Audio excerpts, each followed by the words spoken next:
Iran Israel America યુદ્ધમાં માત્ર 24 કલાકમાં ગેમ બદલાઈ ગઈ છે। ફાઇટર જેટ તોડી પાડવા, હેલિકોપ્ટર ડાઉન અને હવે અમેરિકાના એક પાયલટ ઈરાનના હાથમાં હોય, આ બધું જ કંઈક ભયાનક થવાનું છે એના સંકેત આપી રહ્યા છે। નમસ્કાર, આપની સાથે હું છું પાયલ।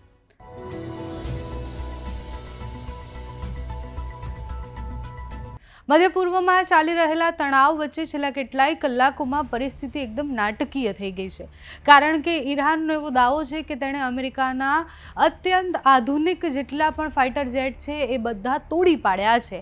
એટલે F-15E થી લઈને બીજા જેટલા પણ ફાઇટર જેટ છે એ તોડી પાડવામાં આવ્યા છે। એક પાયલટ જીવંત થતાં એને કબજામાં લીધા છે। જો આ દાવો સાચો હોય તો અમેરિકાની સૈન્ય પ્રતિષ્ઠા સામે ઘણા બધા સવાલ પણ થાય છે અને એક મોટો ઝટકો પણ કહી શકાય।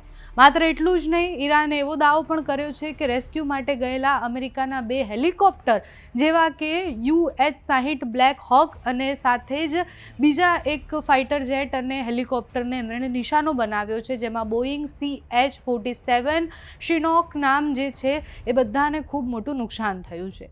આ બધાની વચ્ચે જ્યારે ઈરાન આવો દાવો કરે છે ત્યારે ધ વોલ સ્ટ્રીટ જર્નલના રિપોર્ટ મુજબ 3 માર્ચની રાત્રે સાઉદી અરેબિયામાં આવેલા અમેરિકન દૂતાવાસ પર ઈરાનના ડ્રોન હુમલાએ હડકંપ મચાવી દીધો।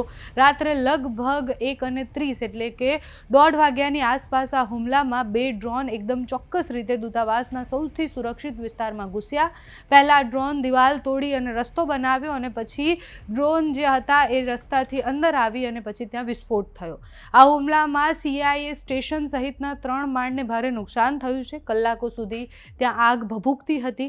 આ ઘટનાએ સ્પષ્ટ કર્યું છે કે અમેરિકાની સુરક્ષા વ્યવસ્થા હવે મોટી ખામી અને એમાં અત્યારે સૌથી વધારે 24 કલાકમાં જે અમેરિકાની સુરક્ષા પર સવાલો થઈ રહ્યા છે એ પ્રશ્ન કરે છે કે યુદ્ધ હવે કઈ દિશા તરફ જશે।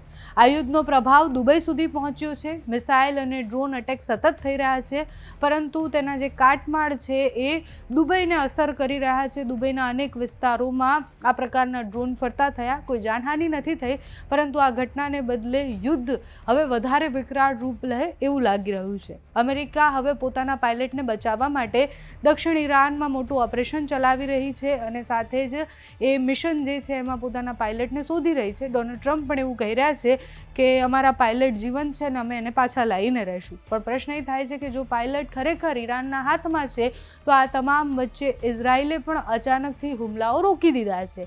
તો શું હવે કોઈ ડીલના સંકેત છે? ઈરાન જેટલું આક્રમક બની રહ્યું છે એ ઈરાનની આક્રમકતા જોઈ અને અમેરિકા અને ઇઝરાયલ ભેગા થઈને કોઈ ડીલ કરશે કે કેમ? કે પછી અમેરિકા હવે વધારે વિકરાળ રૂપથી આ યુદ્ધમાં આક્રમકતાથી સામે આવશે કે સુરક્ષા સામે સવાલ અને સાથે જ જો પાયલટ ઈરાનમાં હોય તો પછી અમેરિકા શું કરશે એ મોટો પ્રશ્ન છે।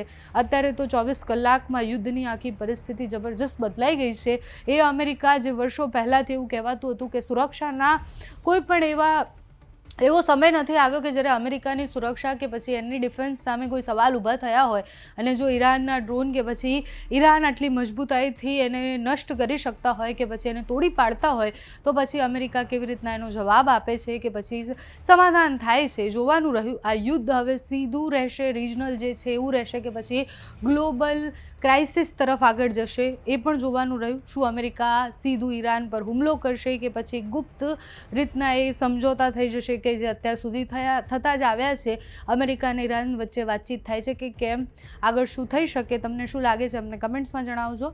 અત્યારે આ વિડીયોમાં બસ આટલું। જો તમે અમને યુટ્યુબ પર જોઈ રહ્યા હોય તો સબસ્ક્રાઈબ કરજો, ફેસબુક પર જોઈ રહ્યા તો ફોલો કરજો, અમારા આ વિડીયોને લાઇક અને શેર કરજો।